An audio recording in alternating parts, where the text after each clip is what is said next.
उपराजधानी नागपुर में गुटखे की अवैध बिक्री सहित हुक्का पार्लर का मुद्दा विधानसभा में उठाया गया। गुरुवार को विधायक कृष्णा खोपड़े ने मुद्दा उठाते हुए पुलिस और एफडीआई की कार्रवाई पर सवाल उठाया। खोपड़े ने टीवी पर आने वाले पान मसाला ऐड को भ्रामक बताते हुए उस पर प्रतिबंध लगाने और उसमें काम करने वाले कलाकारों पर कार्रवाई की मांग की। खोपड़े की मांग पर मंत्री नरहरी झिरवाल ने कानून पर बदलाव कर कार्रवाई करने का आश्वासन दिया। अध्यक्ष महोदय, हुक्का पार्लर, आता हा हुक्का पार्लर हा नवीन विषय इतक्या मोठ्या प्रमाणात आमच्या श्वेताताई आमच्या नागपूर शहरामध्ये आहे।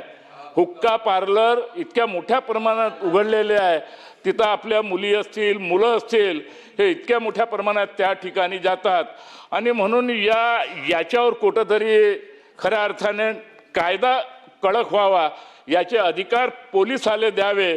मला माहित आहे का बाई, आपलं डिपार्टमेंट हे महत्त्वपूर्ण डिपार्टमेंट आहे, आपल्या इथं मेन पॉवरची कमतरता आहे, तर आपण ठेका पद्धतीवर तरी ठेवा, काही अडचण असेल।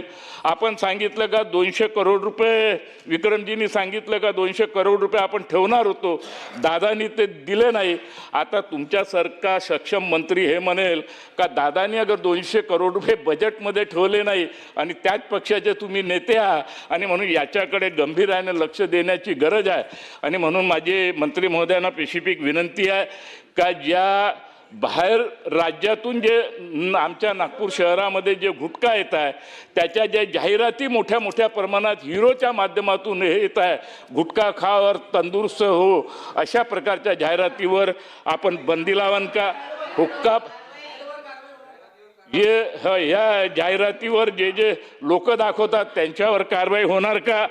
सन्मान्य सदस्यांनी अतिशय म्हणजे तसा पूर्ण राज्यभराचा हा प्रश्न आहे, त्याच्यामुळे ह्याच्यावर किती वेळ बोललं तरी मला वाटतं न संपणारी बाब आहे। परंतु ती संपवायची ह्या दृष्टीनंच कार्यवाही केली जाईल, कायद्यातही बदल केला जाईल आणि जे चुकीच्या पद्धतीनं दिशाभूल करणारे किंवा लोकांना अट्रॅक्शन करण्याच्या दृष्टीने जे जाहिरात करत असतील त्यांच्यावर सुद्धा तात्काळ कार्यवाही केली जाईल। पाचपुते आणि एफडीए मार्फत आतापर्यंत आता सांगितलं गेलं का खूप मोठी पेंडन्सी राहत होती, 16 महिन्यानं रिपोर्ट येत होते, आता 2-3 महिन्यापर्यंत आलोय आपण। 15 दिवसावर कसं येऊ याचा प्रयत्न केला जाईल।